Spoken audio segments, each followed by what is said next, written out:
Hello, everyone. Hi, Jess, everyone. Jess Claire here with Jay Pandya. We are coming to talk to you about what is a platform. Jay said to me, everyone thinks they know what a platform is, but they don't. Which got me very curious. It's a great way to start a conversation.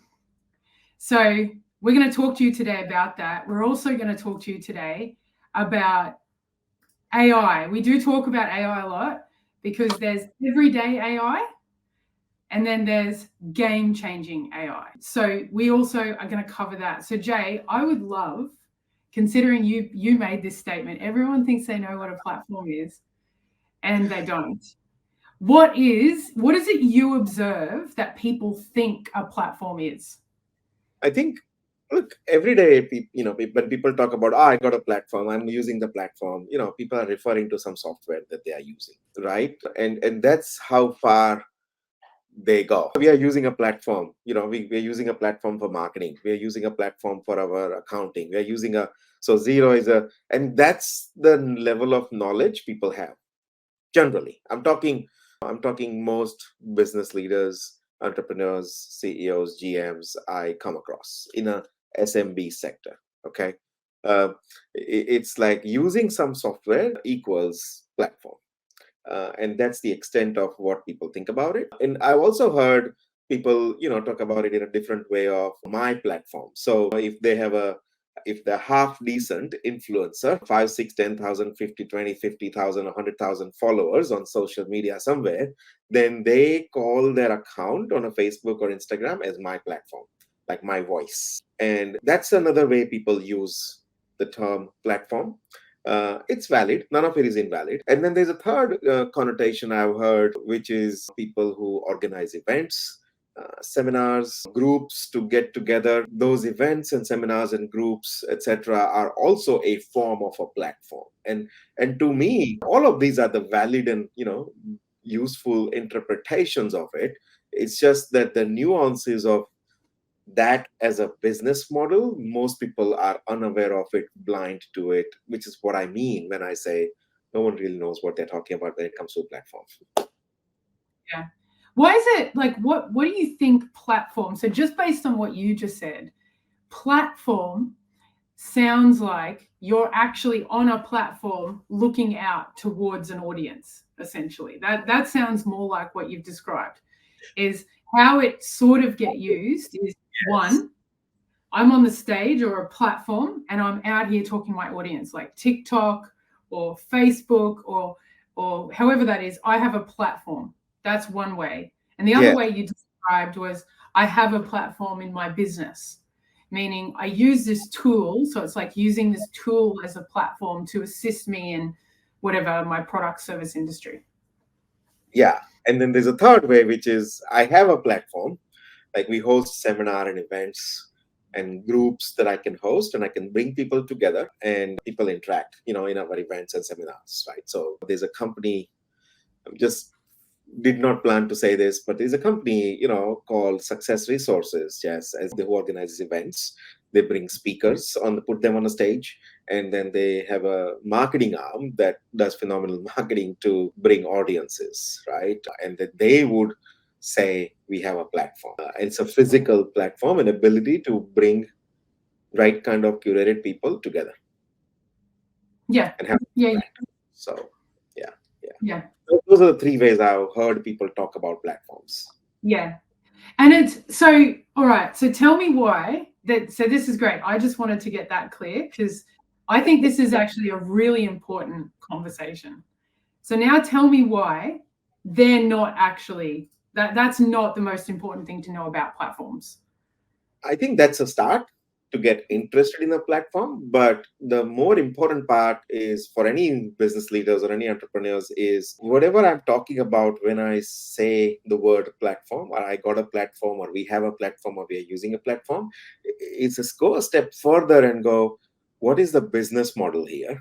And what can I learn and apply and create from that business model in a digital economy?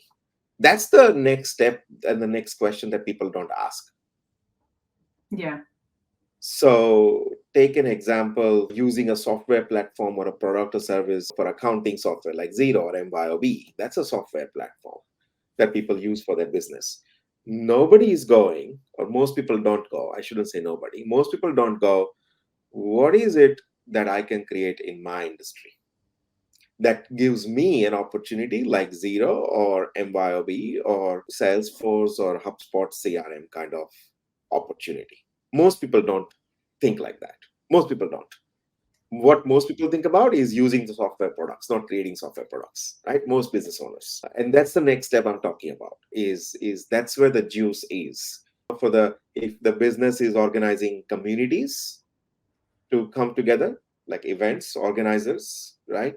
Uh, they actually do have a model of a business, an ability to bring people and connect people together and have them interact with each other.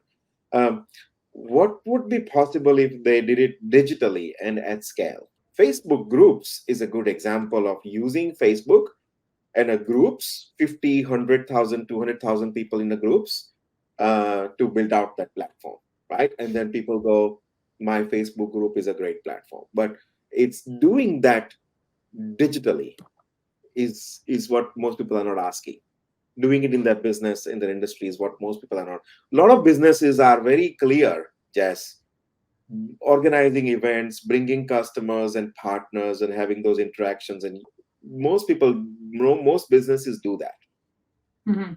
When that shifts from physically to digitally, there's a scalability about it. And that's where you go to learn the business model, because that's where the power, energy, the financial opportunity, the influence changes phenomenally, like game changing platform. Yeah. And this is really, so I remember when I first spoke to you about this, we were talking about how people have a business.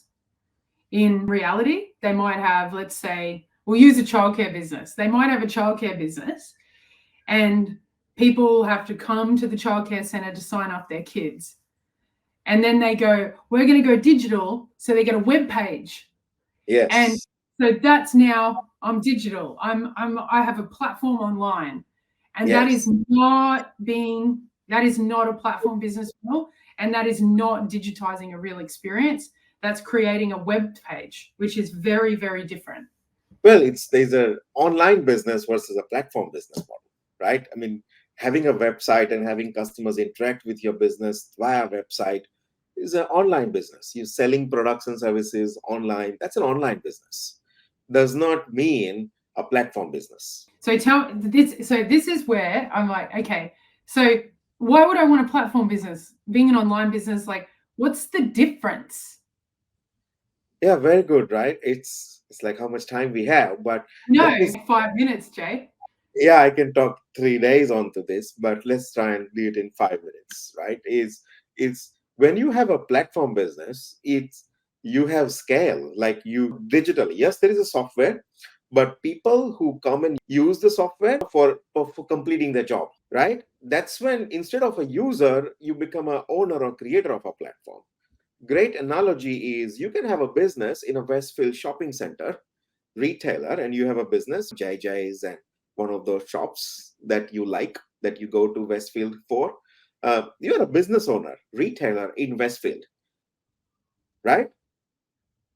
But then you have Westfield itself. See which business you rather be in. If you ask me, Westfield is a platform business in a way. Westfield is a platform company. They do it physically. They own the infrastructure. They make the rules that other retailers and participants have to abide by. Right? They control the customer relationship. They dictate starting times, finishing time for the trades, right? 9 to 9 a.m. to 5 p.m. On Thursday night, we'll have up till 9 p.m. On weekends, they shape the times. They decide the rent, right? They control the car park and they control the customer relationship. So that's a great example and analogy to learn from about the platform as a business model. Do you control the customer relationship? Do you control the pricing? Do you control, do you have a power to shape the rules of participation and using the platform, right? Do you decide who gets what space?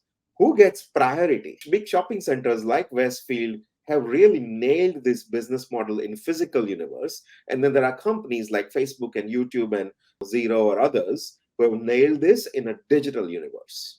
And what most business owners, especially in SMB sector, we see, and even bigger companies, are not thinking about the characteristics that I'm talking about as a business model. Ability to shape the rules of the game, ability to decide the pricing, controlling the customer relationship. Those are critical aspects that gives a platform company a very distinct kind of power and an advantage that most typical products and service businesses don't have that. That's my 5-minute version. That's your 5-minute version. Another thing that you would say to me that I've heard you say and we've experienced is when you come up with an idea. I love it when you say this. So someone comes to us with an idea for a childcare technology automation, and it's going to cost a significant amount of money. And so if you're going to build it for your business, so you've got to build automation, you've got to connect AI, and you've got to leverage the products out there. Everyone does. If you're going to do that, why just do it for your business? Why not do it for your industry? Oh, that's a very interesting one, right?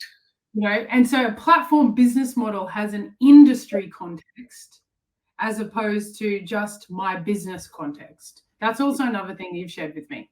Yeah. I think the most business owners, platform, automation, etc., exist as a way to gain competitive advantage. Let me automate these processes in my business, front end, back end. I'll get efficiency. I will not need as many people. And that's really competitive. That's going to give me the competitive advantage, bigger profitability, and let's reduce my cost. My business will be great. And most business owners and entrepreneurs thinking stops there. There's nothing wrong with it. I call it everyday platform and everyday AI. And it's largely the leadership and largely the mindset, right? Listen, everyone is trying to figure out and is doing automation, AI, and chat GPT.